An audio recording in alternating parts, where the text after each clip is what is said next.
Okay, so did a search for Bunnings in Penrith. You can see whenever the AFP or the New South Wales Police fuck with your phone, you'll find it won't focus, all kinds of weird shit. So if we go down to the IP address,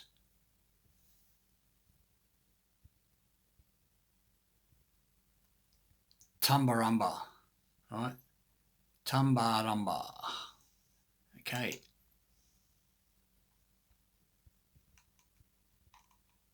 If we go to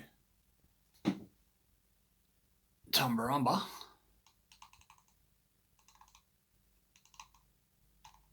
you'll see it's right next to Canberra. Why is my IP address coming up as basically Canberra? Oh no, actually it's outside of Canberra. Alright, so there's Tumbarumba there.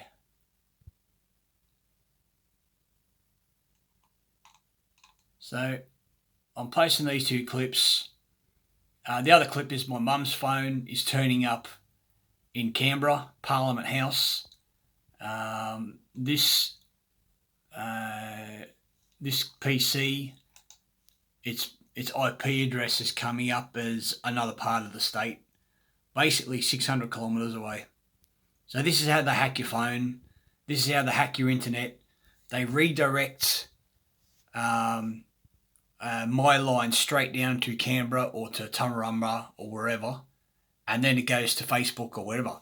And that way it always comes up whenever I log into Facebook or wherever, it always looks like I'm logging in at Tumbarumba.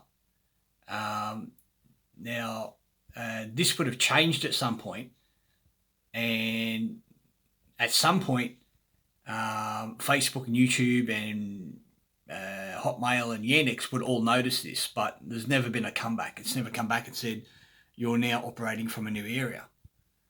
And if I go to my Hotmail,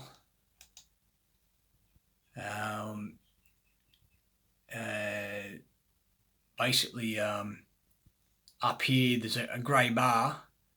When I do a refresh, you see something pop up. See, Microsoft Outlook, and then it disappears. So they're fucking with my geolocation of my laptop, my mum's laptop, so they can basically hack my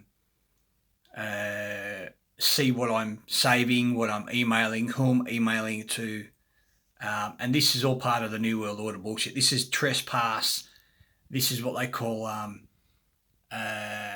invasion of privacy, and it's all based on fictional constructs. You know, deprivation of liberty is a deprivatization. So when you're in the private, you've got liberty, and they put you in the public, which means it's called state capture. And there's an international lawyer who worked for the World Bank called Karen Hooters. She's on YouTube. She's everywhere. Now, she worked out that the International Bank, there's 5 main corporations on the planet, and they own everything. It's all based on fiction. And what they did was, the Freemasons, what they did was they effectively created a globe-tard theory, and people go, oh, look, he's a flat earther. Well, I'm not either. But what I will say is, show me the evidence that the globe exists and show me the evidence that the flat earth exists, and only science shows that the flat earth theory is the most effective one. And technically it's not flat, it's dish-shaped, like a dinner plate. So they've created a fictional overlay of the planet, and then created fictional maps with fictional constitutions that are based in Cocos Islands, Torres Strait Island, Norfolk Island. That's just the Commonwealth Constitution 1900 Act. Then you've got the High Court, which is Norfolk Island, jurisdiction of Australia. It defines Australia as Norfolk Island. And then you have And then you have New South Wales, which they do a pretty good definition uh, in the Justinian deception. And it's so, the meaning of New South Wales is so convoluted, it talks in laterals and longitude, and then says does not include Queensland and Victoria, and doesn't say it's the actual ground, and implies that it's the border around the tribal land. So effectively, the tribes phonetically would need to come together, ditch the original sovereign tribal federation, because original comes from originate, which means the Rh negative blood group. Tribal is what they are. They're not a federation because they're not bankrupt, and they're not sovereign because sovereign means corporation. That's fiction. They're tribal. Tribes sit at the highest because it's not fiction. And so even the word Benelong, it's doubtful that was actually his fucking name, because bene means good in Latin and long means contract. Yeah, long is time, and time is a measurement of contracts. So anyway, that's pretty much it. You got Tumbarumba, New South Wales, and yeah, it just gives you an idea of what's going on. Tumbarumba, and there's Canberra right there.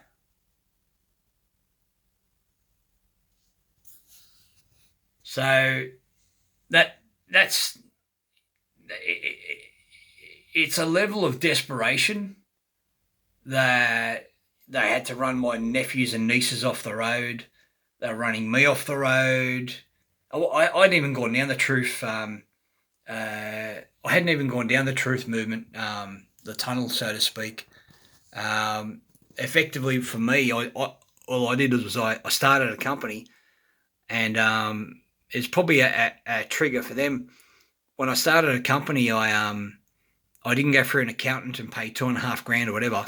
I just looked at the form, read their forms, and then filled out what I knew and what I didn't know. I just Googled it, and then what I couldn't work out, I just rang them up, and they ring one. They said, "Oh, you need legal advice." It's just one question. I need to work out what this means, because I've looked it up in a dictionary, and it's the sentence structure doesn't match what the word or the usage of the word is, and that's how their science works. They take a commonly known word, and then they give it a different meaning within an industry. And so I finally got it out of her, and then I rang up again, spoke to a third bird, because I had 3 questions.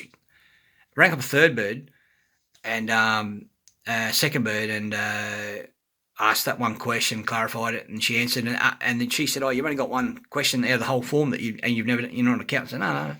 She said, "Oh, that's very good." And I rang up a third one, and then she said, "I don't answer questions." I said, "Look, it's just one question. I'm pretty sure it's this." She goes, "No, it's wrong. It's this." "Oh, okay, thanks." So then I rang back a fourth time. I can't remember. I rang about 5, 6 times. And spoke to another woman, and I read through it and just said, "I just need to clarify these, blah blah blah." And then she goes, "Oh, well, you did that all on your own." I said, "Yeah, just had a bit of help." And then I went in, paid the paperwork, started a company, and then started working for myself instead of paying the $2,500. And then they steal your kids through the policy enforcement, because POLICE, just hyphenate the E, separate it, policy. That's all they inform. And it's based on slavery and usufruct, which is trust law, because your name in all capital letters is a trust or a corporation. And so what they do is they say you're delinquent, so they administer the estate because you're using the money and you're not discharging the debt. It's all based on fiction. The fucking maps are fictional. The constitutions are fictional. Trust law is fictional because it's based on harm. Trust is T is the mark, R is man, U is the vessel, S is the mark, T is the mark. Trust means mark the vessel and man and force the mark. Right? It's all based on fiction. Right? It's all based on allegory. The whole system is based on fear of people waking up. There's a movement in New Zealand, and on news it says 1,500 people turned up. But when you've seen the actual Facebook clips of how many people are saying sack the government,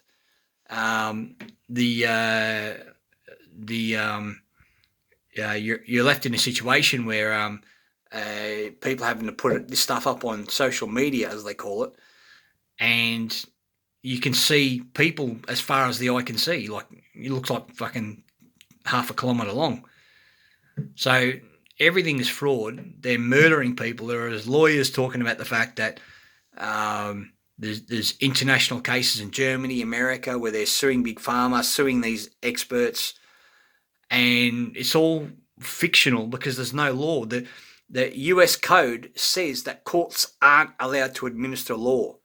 United States code says they are not allowed to administer law. So no court in Australia, no court in America. They're all registered to the United States. It's all a bankruptcy administration. And Gene Keating, Google Gene Keating, when Gene Keating gets on the internet and he says the fact he's discharged the debt, they've taken his name off the ledger. Right? He reckons they've taken his name off the ledger. And it's all based on fiction, and fiction is colour of law, which is fraud. It's not real. They're called adhesion contracts. Anyway, that's me done. Nice quick one. So I'm in Tumbarumba and my mum's in Parliament House. Fucking hell.